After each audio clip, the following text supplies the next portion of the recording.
Today on The Young and the Restless, Devon and Nate worry about Lily. Victor's disappearance concerns the Newmans, and Victoria reveals her plan. At Society, Devon tells Nate that Dom is fine after the kidnapping. Devon's concerned about the consequences for Mariah, but explains that he and Abby have only gotten angrier at her, especially after she came to their house. Abby lost it, and he's not convinced the redhead is no longer a threat. At the outdoor cafe, Maria frets to Christine about being out and about in Geno City. She's afraid of running into Abby and Devon or Tessa and Aria. The lawyer tries to reassure her, but is openly appalled when Maria tells her she went to Abby and Devon's house. Christine explains to Maria that by taking responsibility for her actions, she's undermined her whole legal strategy, which is to argue that she wasn't responsible for her actions. As Maria's complaining about the trial being a month away, who else but Abby and Dom appear. At Society, Devon tells Nate the things Maria said to Dom when she had him. He's not sure about Christine's strategy, which is to have her put in a psychiatric hospital rather than prison. In response, Nate drops a PSA on psychiatric illness. Meanwhile, at the cafe, Abby tries to drag her son out of there, but Dom feels the need to tell Maria he's sorry he ruined their game by getting tired. Maria kneels down and apologizes to him for keeping him from his mom and dad. Abby rolls her eyes. Mariah and Christine try to hustle off, but Abby's feeling a confrontation with the lawyer. "I'm confused. You're supposed to be Mariah's attorney, and you're letting her out in public like this." At the ranch, Chelsea, Adam, and Victoria discuss both Victor and Phyllis having dropped off the radar. Victoria shares her concern that when her father's pushed to the brink, it's dangerous.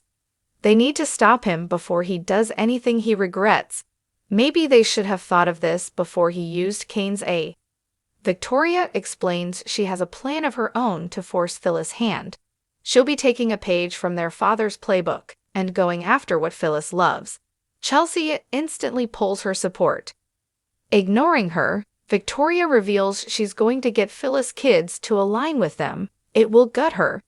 At Crimson Lights, Nikki causes instant concern by asking Noah and Sharon if they've seen Nick. They believed he was headed back to the ranch.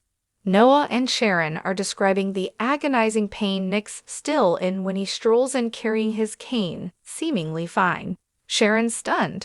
"Buckle up, because it looks like he took the fentanyl," they sit, and Nick tells Nikki, Sharon, and Noah that Victor's gone. Nikki complains he won't answer his phone. She fears that he makes these secretive moves for a reason. Switching gears, they go over Phyllis behaving as though she's done nothing wrong. As though reinforcing Victoria's plan, Nick and Sharon confirm how much she loves her kids. Setting up Phyllis' redemption, Nick hedges that he might be able to forgive his ex if she gives the company back.